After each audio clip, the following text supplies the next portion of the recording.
साल होली की छुट्टियों में अपने गांव दुर्गापुर वापस आता है, जहां उसे देख पूरा गांव खुशी से झूम उठता है। जब गया था तब इतना सा था और अब देखो कितना बड़ा हो गया है। हाँ सरपंच जी, जब मैं गया था तब आप भी बहुत जवान थे और अब देखो कितने बूढ़े हो गए हैं आप। चलो चलो बढ़िया है, बच्चा घर वापस आ गया। इसी खुशी में आज रात पार्टी होगी। क्या बात है, गांव में भी पार्टियां होने लगी। वैसे अगर पार्टी की बात है तो आज क्यों सीधा होली पार्टी करते हैं। होली पार्टी की बात सुन चहल पहल में अचानक सन्नाटा छा जाता है, जिसे देख मनोज को कुछ अजीब लगता है, लेकिन तभी सरपंच बात पलट देता है। अब बहुत देर हो गई, चलो सब अपने घर चलो, पार्टी के बारे में कल सोचेंगे। मनोज भी मम्मी पापा के साथ घर आ जाता है, पर होली पार्टी और उस पर पूरे गांव की खामोशी वाली बात अभी तक उसके जहन से निकलती नहीं। पापा, होली पार्टी की बात पर सब चुप क्यों हो गए थे? अरे होगी उनकी कोई अपनी बात, मुझे गांव की पंचायत ही थोड़ी पता है। थक गया हूँ, चलो सो जाते हैं, कल बात करते हैं। पापा की बात मानते हुए मनोज भी सोने चला जाता है। आज तो छुपा लिया, लेकिन हफ्ते बाद जब होली का दिन आएगा तब इसे कैसे रोकोगे? अगली सुबह सूरज के साथ ही मनोज भी गांव घूमने निकल जाता है, जिस पर रास्ते में उसे अपनी ही उम्र के कुछ लड़के भी मिलते हैं, जिनसे दोस्ती कर अब वो उनके साथ घूमने लगता है। इसी तरह कुछ दिन बीत जाते हैं और होली नजदीक आने लगती है।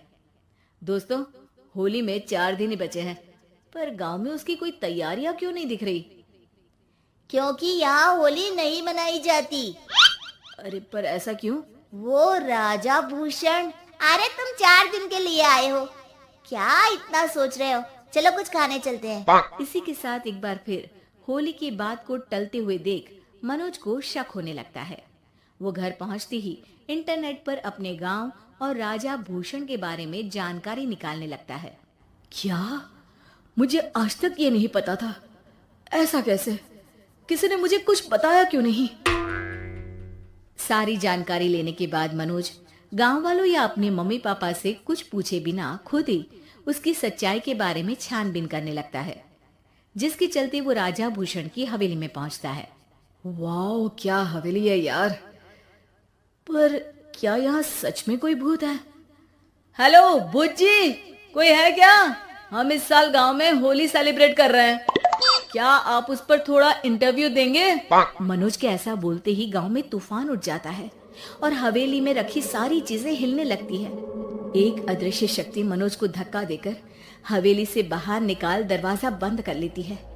ये सब देख मनोज हैरान रह जाता है। क्या अभी मुझे हवा ने धक्का देकर बाहर निकाल दिया?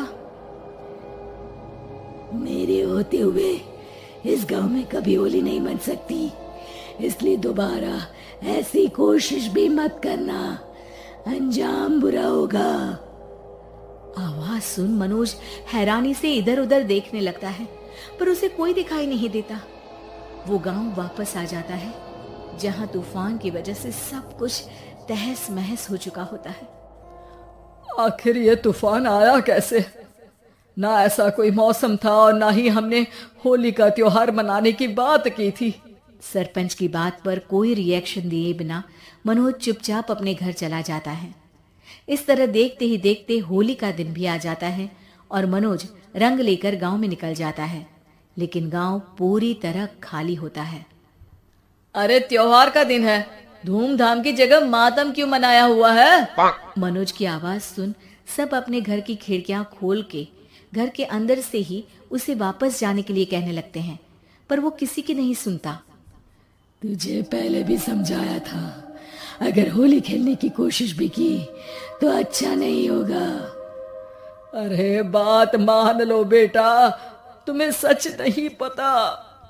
मुझे सब पता है, सालों पहले इस राजा ने एक अंधविश्वास फैलाया और आप लोग आज तक उसे मानते आ रहे हो।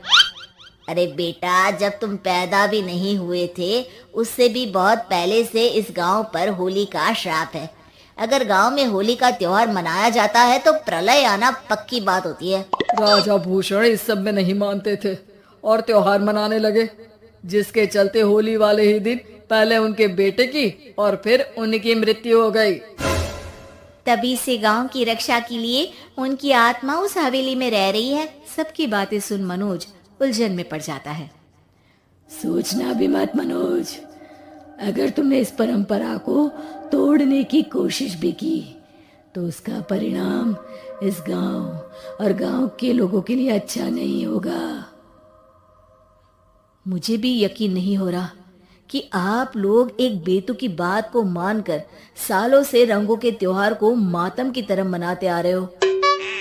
मनोज किसी की कोई बात ना मानते हुए पूरे गांव में रंग बिखेर देता है, जिसके तुरंत बाद वहां तूफान के साथ बिजलियां गरजने लगती है।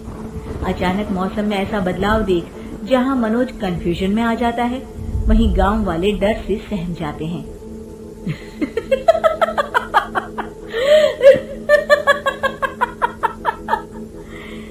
इस लड़के ने हमारे जैसे सिर्फ अपने स्वार्थ के लिए नहीं बल्कि पूरे गांव की खुशियों के लिए यहाँ होली मनाई है, जिस वजह से अब इस गांव पर होली का श्राप टूटता है। ऐसा बोलकर राजा का भूत वहां से गायब हो जाता है, जिसके बाद गांव के लोग धूमधाम से होली मनाते हैं।